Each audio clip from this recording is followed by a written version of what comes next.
seringkali kita membuat satu hipotesa tentang kenapa orang itu takut. Ya. Ibu-ibu, kalau malam lewat kuburan takut enggak? Kuburannya 1 kilometer panjangnya nih. Ya, malam hari lagi jam 2 malam. Berani nggak lewat kuburan? Takut. Yang saya tanya, kenapa ibu takut? Oke. Nah, karena takut, jadi balik lagi kan, nyari teman kan, cari 5 orang sambil bawa genjring, bawa patroma. Genjringnya 2, tolal badru alaina, ya, sama patromaknya 3. Begitu dikawal 5 orang, masih takut nggak bu? Hah? Ditemani 5 orang, patromaknya 3, di depan, di belakang, di tengah, genjringnya 2, di samping kanan kiri, masih takut nggak? Hilang. Pertanyaan saya berikutnya, kenapa sekarang tidak takut? Apa sebabnya? Karena ada apa?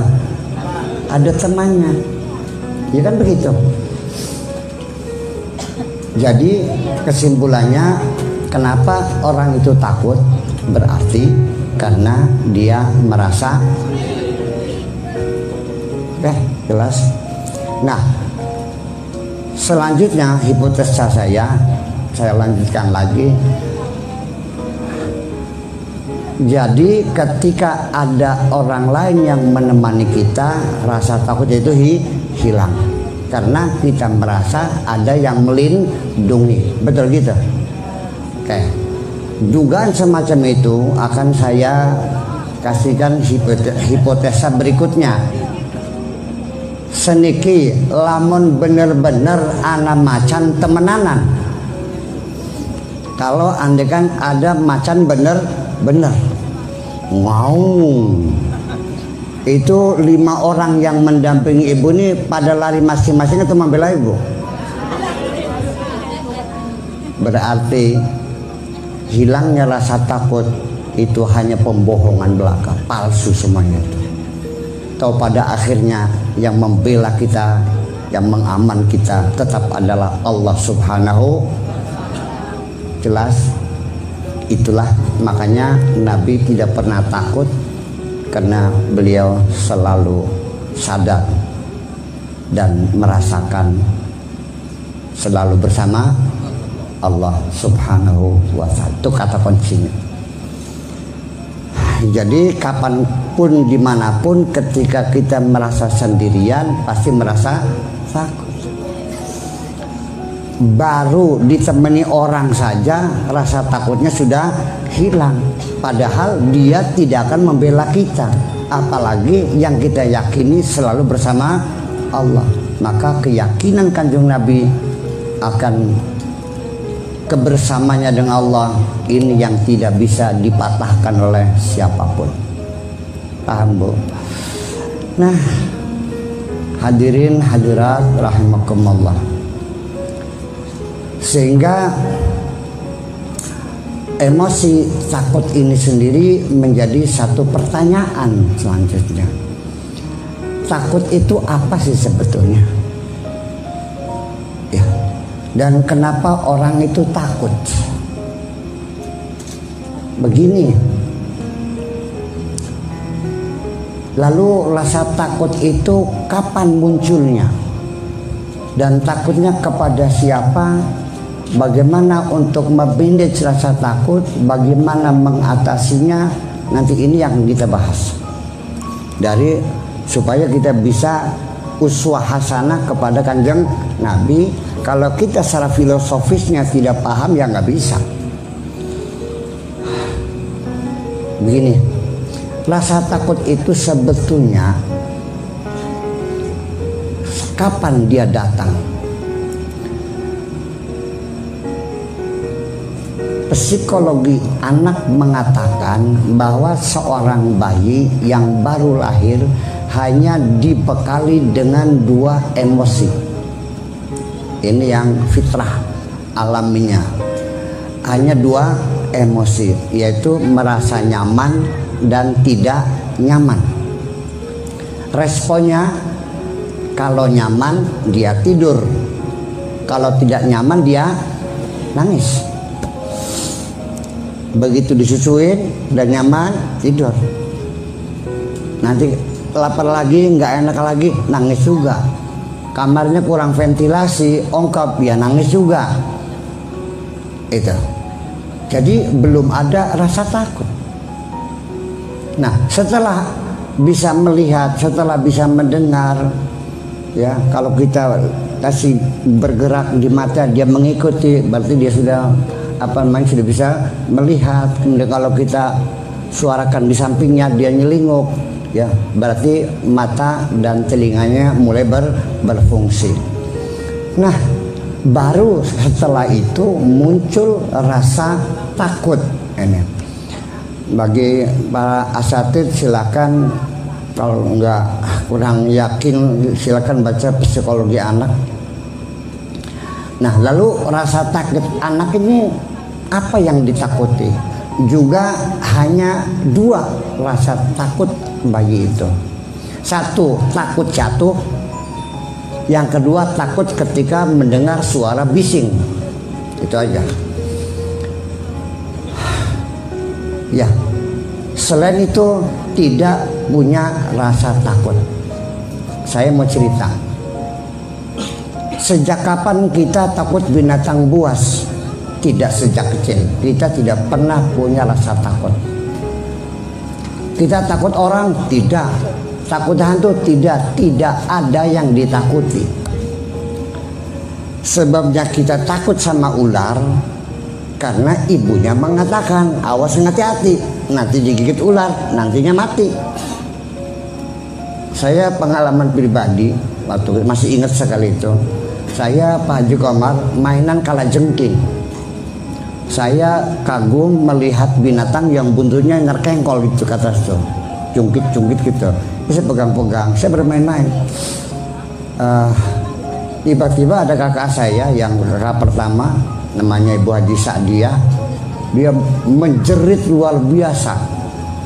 Mainan apa ini? Wah, ini kalajengking. Ini namanya apa? Kalajengking, baru dengar saya tuh.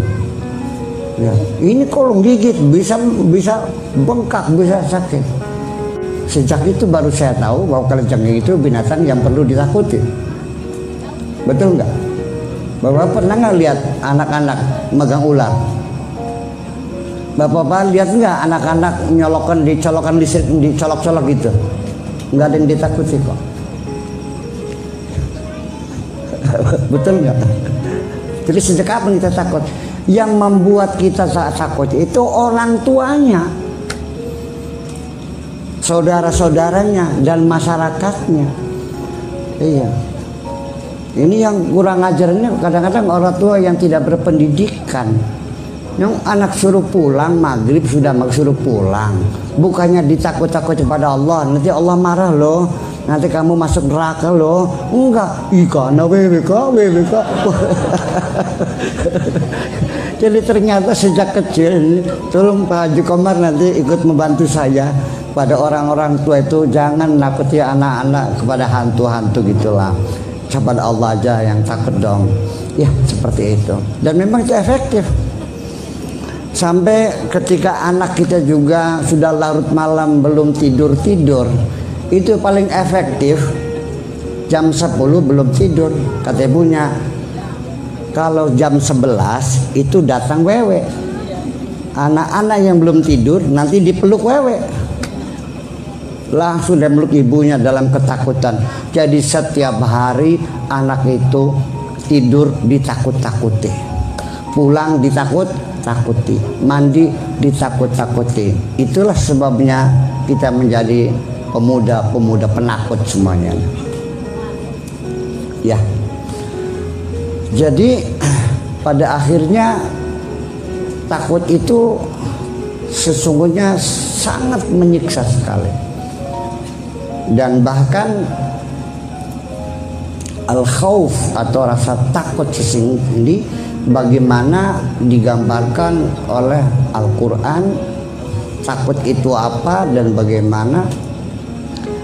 Ini orang kalau takut, fobia, kalau awalnya takut setan, takut jin, nah kalau sudah takutnya nempel di apa jitok, bahasa Indonesia apa jitok ya? Oh jitok ya loh. Kalau sudah nempel di jitok itu melekat di sini, masuk kamar mandi takut, minta diantar. Ibu-ibu kalau anak-anak kecil kencing minta diantar nggak bu? Minta diantar nggak? Yang ada yang minta diantar, itu dia takut. Lampu dimatiin takut. Ini rasa takut ini kalau tidak segera kita selesaikan, lama-lama berkembang menjadi fobia, menjadi penyakit.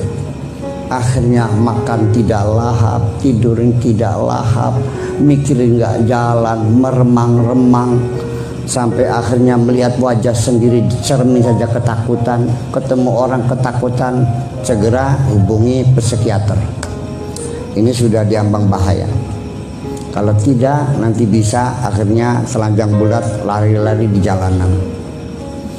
Kalau sudah telanjang bulat di jalanan, dia menjadi manusia yang paling bahagia. Nggak mikirin dunia sih. Ya, tidak ada penderitaannya. Nah, jadi takut ini adalah satu emosi perasaan yang paling buruk sebetulnya, paling jahat, paling brengsek sesungguhnya.